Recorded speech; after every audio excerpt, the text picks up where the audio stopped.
Hello, everybody, and welcome to the Masonry Strong Podcast brought to you by the MCAA and Masonry Magazine. Today, I'm joined with the president of the MCAA, Jeff Buczkiewicz, and my boss. So this is an awesome first interview to do for the Masonry Strong Podcast, and I've been looking forward to doing this for a while. Jeff, how are you doing? Good. How are you, Justin? I'm doing great. So I know you're my boss, and I know a lot about you, but I don't know a whole lot about before you got into the industry. Sure. So I know that you went to NIU for political sciences Yeah. and international relationships as well. Yeah, I went to Northern Illinois University. I went there for political science was my major, and international relations was my emphasis. I was close to having a double emphasis, also in public administration, but they didn't offer that class the whole time I was there, so I wasn't able to quite finish that. But Was the industry always something you wanted to go into?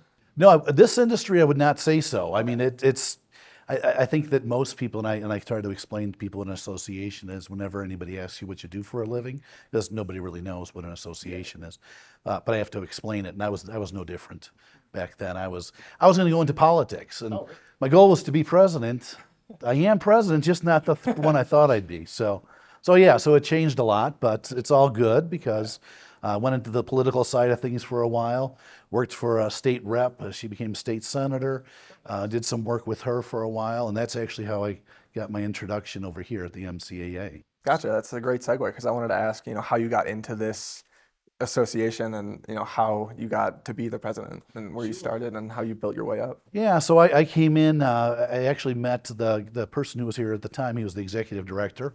I met him at a golf outing. I knew him before that, though, because before I was in college and during college, I worked at the Park District that we're in, and the guy that was our executive director before me, he did dog training with him and his wife. Oh, really? And so I knew him from there, and he worked out there, and so I knew him from there, so we went way back, and then I knew him from this campaign as well. So I was at a golf outing one year, and I was doing some sales at the time, and I went over and he went out. I'm not a golfer, as you'll find out, but I never went out with the golf outing, but I always helped run it. So afterwards, I was having some lunch, and Mike was actually hanging back at the bar in the bar area, and I saw him over there, and we talked and asked me if I was interested in what I was doing and if I'd be interested in working for an association. And first question was, well, what's that? Because who knows what an association is, right? And he explained it to me. I went in and did an interview with him, and I did one with Don Larson, who was the current chairman of the MCA at the time, and Jim O'Connor. So that was my first experience, and ended up getting the job. And I was here as the membership director for about 7-8 years the first time. That was in 1997. So I know at one point you actually left the MCAA to go to the no, it was the Building Stone Institute. Building Stone Institute. Yes, Gotcha. Yeah, so I was here for about 7-8 years, and Building Stone Institute was looking for a new executive vice president, they called them. Okay. Theirs was retiring that they had for many years, and actually the person who was on their board, who was going on their executive board, was a member of ours, and his father was the chairman of the MCA way back when. And it was kind of unusual for the Building Stone Institute to have an installer be on their executive board, but he was. So he recommended me at the time. That was Jeff Leonard with Leonard Masonry out of St. Louis, and I did some interviewing in Connecticut with them and got the job there. And I was there for probably 4 years, I would say, and that before I came back. Yeah. So And what initially brought you back to the MCAA? So, I've always loved the people here. I had some great mentors over at the Building Stone Institute, some people I learned a lot from, and some that I have, are still friends with today and will always be. And they were great folks, and but it's all part of the bigger, broader masonry industry. And we still did things together and jointly. We tried to do that, and I happened to be at one of our legislative conferences, and that's where I was approached by several of the executive board members at the time to see if I had an interest in coming back. And as I told them then, I was quite happy where I was. I wasn't really looking to make a move, but I certainly listened to what they had to say because I respected them. They were mentors of mine, the folks that I had first been with. Some of them were committee chairs and great folks. So I listened to what they had to say, and we continued discussion, and I ended up coming back. And I've been back since 2007, which was a horrible time. Yeah. Of course, in the construction industry, 2008 is when everything turned, and we were in a different situation back then than we are today. I know the MCAA, we're coming up on our 75th anniversary, which is awesome. That'll be next year. But in the time that you've been with the MCAA and just in the industry in general, what have you seen? What have you seen as the biggest change, or has since back in the day? Sure. I would say the biggest thing is that the different parts are finally working together. We've always tried to work together, but there was always seemed to be some type of friction. Okay. I don't see that anymore. I see that those barriers have been brought down. We have some very good partners, some material suppliers partners that we really wouldn't be able to do what we do without, and they're important to us, and us vice versa to them. And we're actually working as a team now, and that's critical in our mission and into what we want to do. Yeah, that's awesome. I know you do a lot of traveling for work, especially, working with you. You're always out, and you always get to tell us about all the cool places you've been to. We're in Utah right now. I'm sure you guys can see by the beautiful mountains behind us. They're a little cloudy, but still looking really nice. What are some of your favorite places you've been to? Well, I have to say that my most favorite place I went to was to Italy with one of our mid-year meetings. It was my first return, so we had been planning it for a while, and I came back, and Building Stone Institute was going to do it with us. Okay. So they actually were in Italy at the same time. It was kind of neat because I saw some of the folks I knew there, and we bumped into them. Who would think you'd bump into them in Italy? But that was the best trip, probably the best trip and experience I've been on. I've done some Hawaiian trips before with our California chapter when I was here the first time. Those were nice. It was always nice to go to Maui. But probably my favorite city is San Diego. I love San Diego. The weather is perfect. But there's some other places. There's a lot of great places. Been to Key West. Key West is another one of my favorites. Just a little difficult to do in the summertime because it gets a little warm. It's hard to ever get dry in the summer there. Yeah, absolutely. I know your family goes with a lot. They're actually here today, correct? They're here with me today. Awesome. Yeah. Do they go with you to most mid-year meetings? They will go to the mid-year meetings because they usually have to work. That's how it comes together. Even my kids, absolutely. So nice. So they're all busy doing some behind-the-scenes stuff back at the other hotel now. How do they find the industry? Is it something that you think that they would enjoy getting into eventually, or do you think they are going to go off on their own path? Sure. No, I mean, my wife actually works for an association. Okay. Interestingly enough, she never did before, but she does now. She does some work there. I don't think either one of my kids will, but that's okay. They'll do their own thing, and they've kept busy, and it's been a very good experience for them, meeting the people and getting to know everybody. Yeah, of course. I know your son is an intern or doing an internship in, I believe, LA, Hollywood, around that area. Yes. How do you feel about that? Like having him kind of really taking control of his own life and kind of doing his own thing. That's awesome. It's always very scary, but especially being in LA from Chicago. But it's good for him. He'll have a great time out there. He should learn a lot, and that's what it's all about. He'll be there for 10 weeks, and it's coming up quick. And they're on their way. They're making a road journey from Chicago out to Park City and then to LA. So he has to have his car with him. Yeah. So it'll be a nice journey. But it's been kind of neat for them. Nice. And going back to talking about mid-year, we also have another convention that we're always a part of every year is World of Concrete. What do you think is the biggest drastic difference between those two? And which one do you like more? Sure. I mean, they're different. So it would be hard for me to pick a child that I like better, but they are different in their own way. The mid-year is always the more relaxed. It's less intense. Yeah. World of Concrete, there's 75,000 people there. So you can get lost very easily there. Remember, it's hard to find them sometimes, and there's a trade show, so it's completely different. If you're looking for equipment and you're looking for those types of things, it's the bigger, better show, and that's the one you really want to look at. Mid-year meeting, that's where you're going to learn a lot. You're going to learn from members. You're going to network. You're going to get to know them more. That's where you make lifelong friends, and that's where you get numbers from other members, and you can rely and call them every day when you're back home. So the mid-year is more intimate, and it's more our group. Yeah. We'll probably have we have close to 300 people signed up for this event. So it's quite a difference from 300 to 75,000. Yeah. And the more intimate event is usually the nicer event, and the one where you get to know folks more. Yeah, of course. I know you said you're not a golfer, and it's funny you talk about that a lot, not being a golfer. What do you do outside of work? What are some of your hobbies? Sure. So yeah, so my degree is in politics, right? So that's always my thing. Is I always like to follow that. International relations is always a favorite. So I'm a political junkie, I guess you would say, and I enjoy following that and tracking along with that.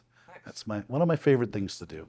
Awesome. Is that same thing with your family? They're kind of right there with you, or do they have their own? No, none of them like politics. I would say none of them are political junkies at all.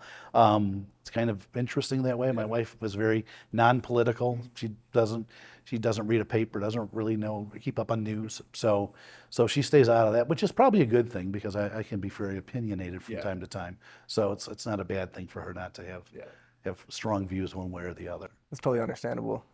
And I've noticed, and you know this too, the MCAA, we've been building a younger staff, is the best way to put it. How have you felt that has grown, and how do you feel about building a younger staff? Do you feel like it's a huge benefit? Do you think there's a lot of work still to be done with building the staff at the MCAA? Can you just talk about, I guess, the staff over the last couple, maybe decade? Sure. Yeah. I mean, it's grown, and that's exciting, and that's great to see. But just as our industry is changing and we're seeing generational changes there, our staff will see generational changes as well. So I think it's very good for us to have younger staff people. We're not against the older staff folks either, but because they add another element, but they bring a different perspective. And we do have a Generation Next committee. That committee is all about the next generation and building them. So I think it's important for them to be there and to have staff that can relate to them, that understand them. Their perspective is a lot different than some of us who are a little older. And I think having that perspective is pretty important. So it's good to have. It's welcome. It's a welcome thing. And I want you to just kind of talk about Todd Frederick. He's huge, and I know you've known him for quite a long time. Why would you want to talk about Todd? Oh. I thought this was supposed to be. No, I'm kidding. No, that's fun. Just kind of like and same with Dan. Really helping get the younger staff on, and maybe not as much Todd, but Dan really. How do you feel? Because they really haven't also been a part of the industry. They kind of came into it. Same with me.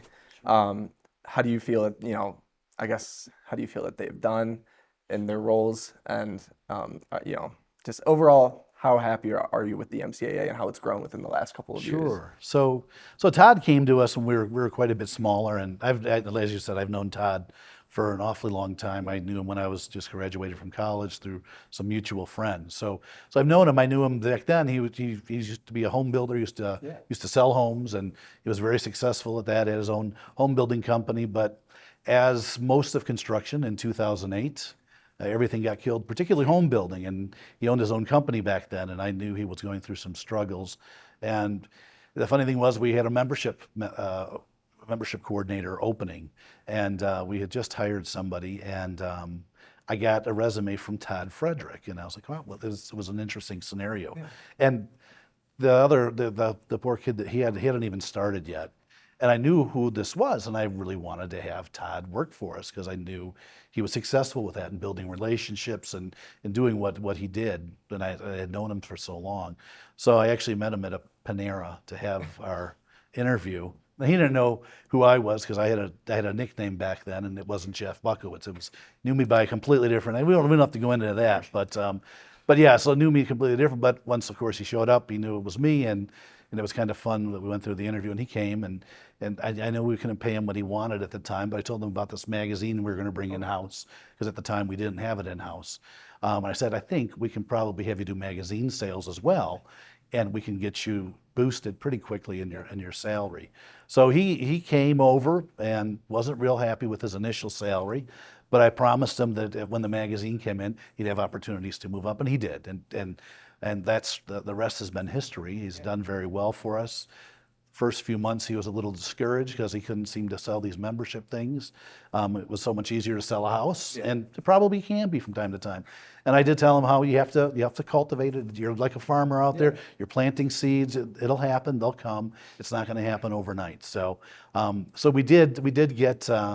We did get him in, and we got him running, and then we brought our magazine in-house, and that's why we brought Dan back. And Dan's been here since we brought the magazine, and he's done a great job building that up and making it and bringing it to where we want it to be.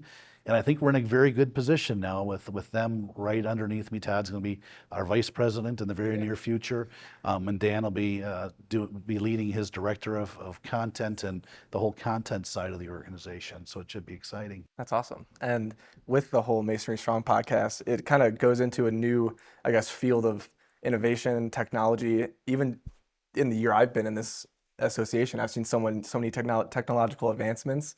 How do you feel about that? Is it easy for you to kind of keep up with? Do you have trouble, figuring out, how things work? Because I know I do for sure.